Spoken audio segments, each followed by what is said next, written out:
विज्ञान का, गद्य का दूसरा आयाम है प्रेम का, काव्य का, संगीत का, और तीसरा आयाम है अनिर्वचनीय।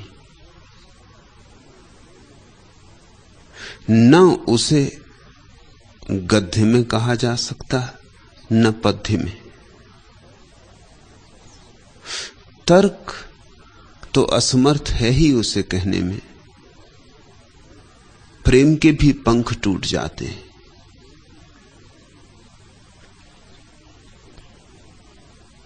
बुद्धि तो छू ही नहीं पाती उसे।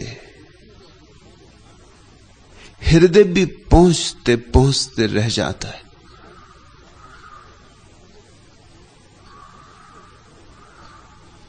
जिसे अनिर्वचनीय का बोध हो वह क्या करे, कैसे कहे, अकथ्य को कैसे कथन बनाए। जो निकटतम संभावना है वह है कि गाए, नाचे, गुनगुनाए, एक तारा बजाए, कि ढोलक पे थाप दे, कि पैरों में घुंघरू बांधे, कि बांसुरी पर अनिर्वचनीय को उठाने की असफल चेष्टा करे। इसलिए संतों ने गीतों में अभिव्यक्ति की है। नहीं कि वे कवि थे, बल्कि इसलिए कि कविता करीब मालूम पड़ती है। शायद जो गद्य में न कहा जा सके, पद्य में उसकी झलक आ जाए। जो व्याकरण में न बंधता हो वह शायद संगीत में थोड़ा सा आभास दे जाए। इसे स्मरण रखना। संतों को कवि ही समझ लिया तो भूल हो जाएगी।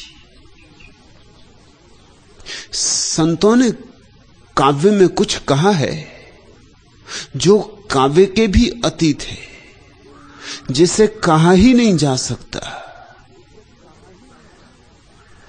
निश्चित ही गद्य की बजाय पद्य को संतों ने चुना, क्योंकि गद्य और भी दूर पड़ जाता है, गणित और भी दूर पड़ जाता है। काव्य चुना क्योंकि काव्य मध्य में है। एक तरफ व्याख्य विज्ञान का लोक है, दूसरी तरफ अव्याख्य धर्म का जगत है, और काव्य दोनों के मध्य की कड़ी है। शायद इस मध्य की कड़ी से किसी के हृदय की वीणा बज उठे। इसलिए संतों ने गीत गाए। गीत गाने को नहीं गाए, तुम्हारे भीतर सोए गीत को जगाने को गाए। उनकी भाषा पर मत जाना, उनके भाव पर जाना। भाषा तो उनकी अटपटी होगी। जरूरी भी नहीं कि संत सभी पढ़े लिखे थे। बहुत तो उनमें गैर पढ़े लिखे थे, लेकिन पढ़े लिखे होने से सत्य का कोई संबंध भी नहीं है। गैर पढ़े लिखे होने से कोई बाधा भी नहीं है। परमात्मा दोनों को समान रूप से उपलब्ध है। सच तो यह है, पढ़े लिखे को शायद थोड़ी बाधा हो, उसका पढ़ा लिखापन ही अवरोध बन जाए। गैर पढ़ा लिखा थोड़ा ज्यादा बोला, थोड़ा ज्यादा निर्दोष, उसके निर्दोष चित्त में, उसके भोले हृदय में सरलता से प्रतिबिंब बन सकता है। कम होगा विकृत प्रतिबिंब, क्योंकि विकृत करने वाला तर्क मौजूद ना होगा। झलक ज्यादा अनुकूल होगी सत्य के, क्योंकि विचारों का जाल ना होगा जो झलक को अस्त व्यस्त करे। सीधा सीधा सत्य झलकेगा, क्योंकि दर्पण पर कोई शिक्षा की धूल नहीं होगी।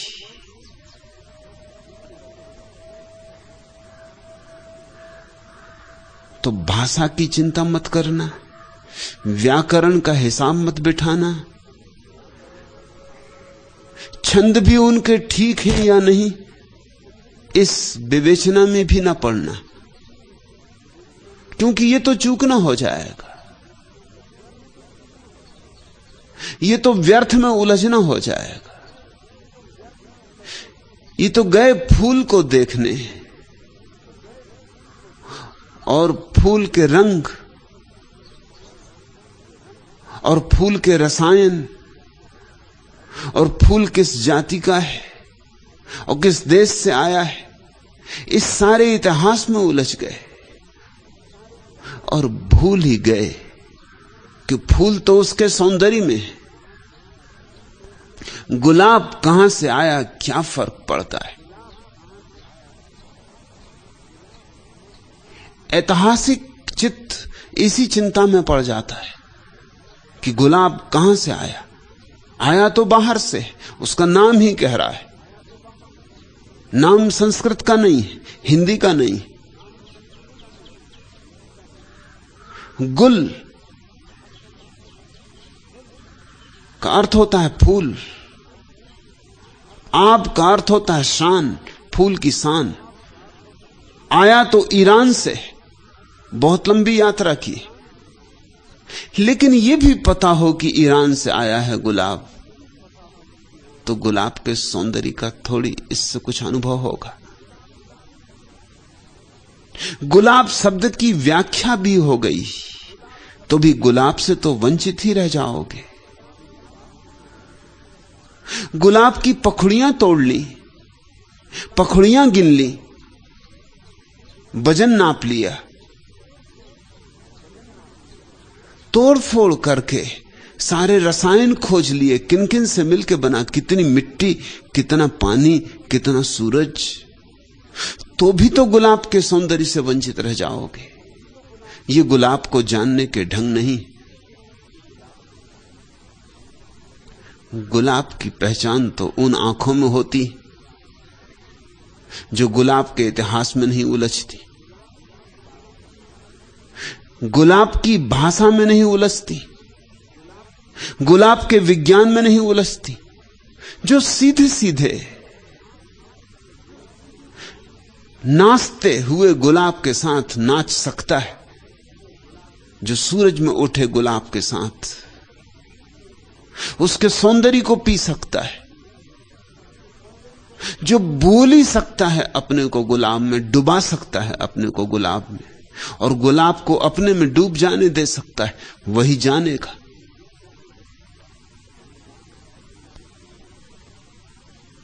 संतों के वचन गुलाब के फूल हैं।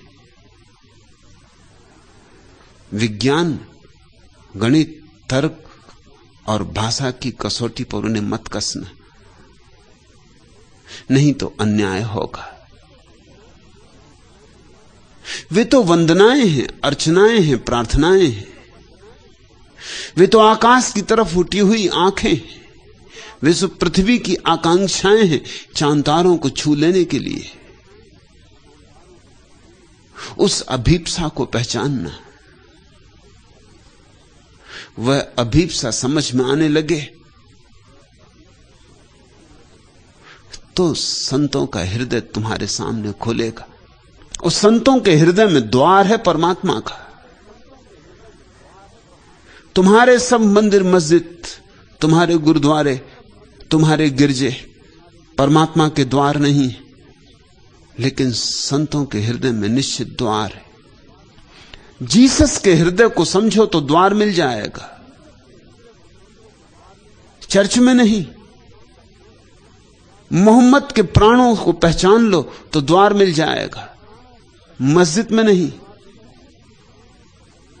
ऐसे ही एक अद्भुत संत दरिया के वचनों में हम आज उतरते, फूलों की तरह लेना, संभाल के, नाजुक बात है, ख्याल रखना। फूलों को सोना जिस पत्थर पर कसते हैं उस पर नहीं कसा जाता है। फूलों को सोने की कसने की कसौटी पे कस कस के मत देखना, नहीं तो सभी फूल गलत हो जाएंगे। एक बाउल फकीर से एक बड़े शास्त्रज्ञ पंडित ने पूछा कि प्रेम प्रेम प्रेम, निरंतर प्रेम का जप किए जाते हो, ये प्रेम है क्या? मैं भी तो समझूं। इस प्रेम का किस शास्त्र में उल्लेख है, किन वेदों का समर्थन है? वह बाउल फकीर हंसने लगा, उसका एक तारा बजने लगा, खड़े होकर वो नाचने लगा।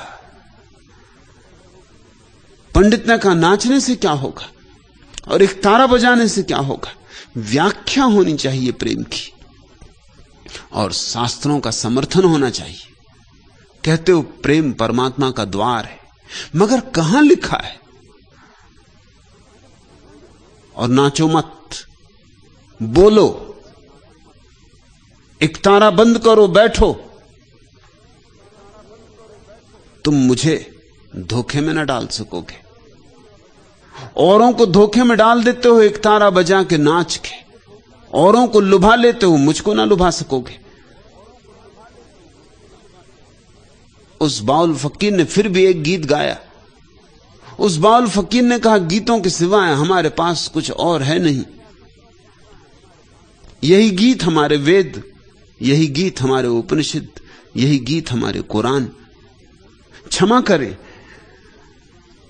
नाचूंगा, एक तारा बजाऊंगा, गीत गाऊंगा, यही हमारी व्याख्या है। अगर समझ में आ जाए तो आ जाए, न समझ में आए दुर्भाग्य तुम्हारा। पर हमसे और कोई व्याख्या न पूछो, और कोई उसकी व्याख्या है ही नहीं। और जो गीत उसने गाया वो बड़ा प्यारा था। गीत का अर्थ था, एक बार एक सुनार एक माली के पास आया और कहा कि तेरे फूलों की बड़ी प्रशंसा सुनी, तो मैं आज कसने आया हूं कि फूल सच्चे हैं, असली हैं या नकली हैं। मैं अपने सोने के कसने के पत्थर को ले आया हूं। और वह सुनार उस गरीब माली के गुलाबों को पत्थर पर कस कस के फेंकने लगा कि सब झूठे, कोई सच्चे नहीं। उस बाउल फकीर ने कहा, जो उस गरीब माली के प्राणों पर गुजरी वही तुम्हें देख के मेरे प्राणों पर गुजर रही है। तुम प्रेम की व्याख्या पूछते हो और मैं प्रेम नाच रहा हूं। अंधे हो तुम प्रेम के लिए शास्त्रीय समर्थन पूछते हो और मैं प्रेम को संगीत दे रहा हूं। बहरे हो तुम, मगर अधिक लोग अंधे, अधिक लोग बहरे। दरिया के साथ अन्याय मत करना, यह मेरी पहली प्रार्थना। ये सीधे साधे शब्द हैं पर बड़े गहरे। जितने सीधे साधे उतने गहरे।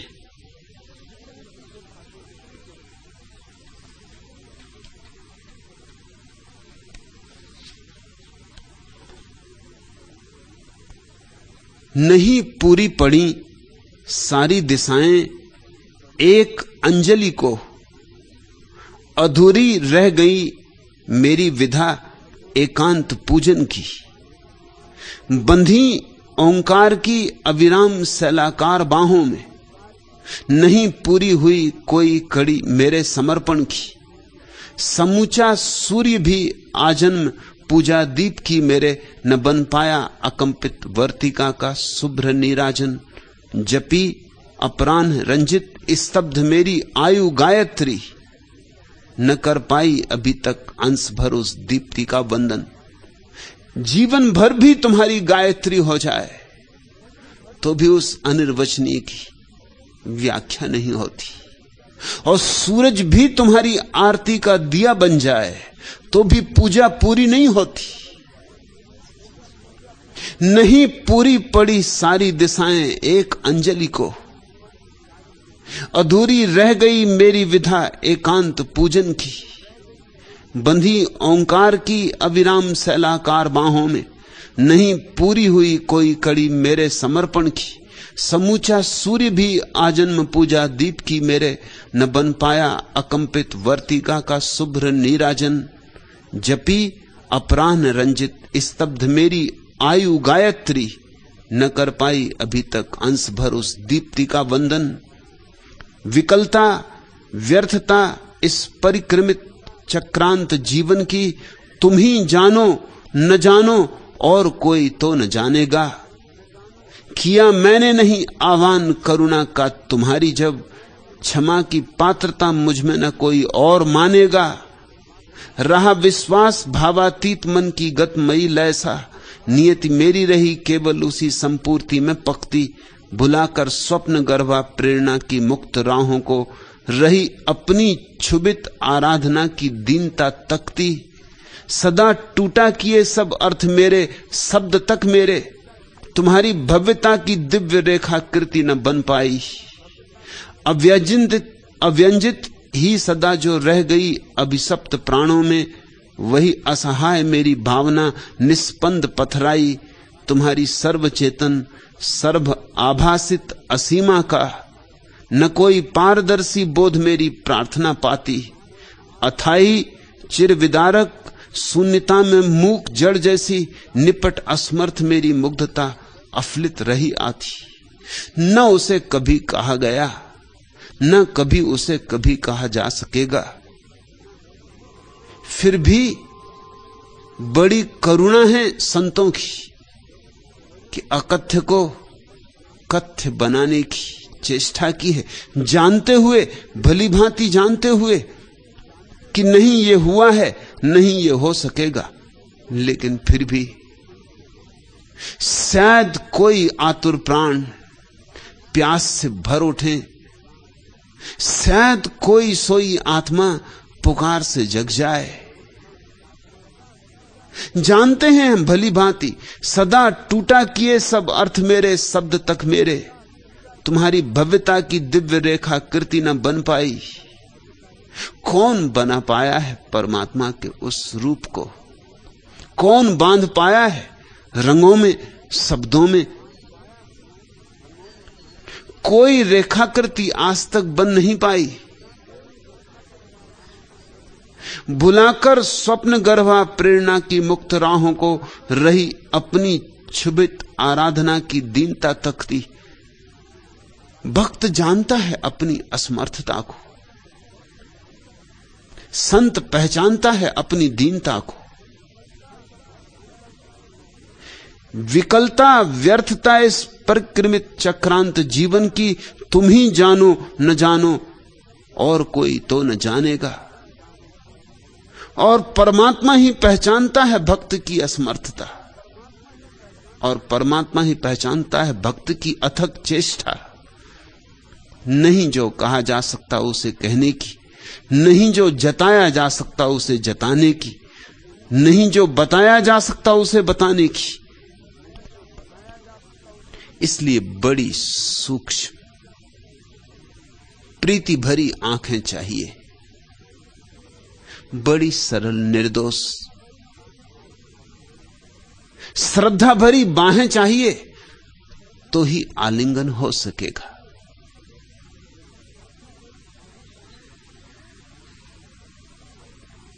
नमो नमो हरि गुरु नमो, नमो नमो सब संत जन दरिया बंदन करे, नमो नमो भगवंत। दरिया कहते हैं पहला नमन गुरु को, और गुरु को हरि कहते। नमो नमो हरि गुरु नमो, यह दोनों अर्थों में सही है। पहला अर्थ कि गुरु भगवान है, और दूसरा अर्थ कि भगवान ही गुरु है।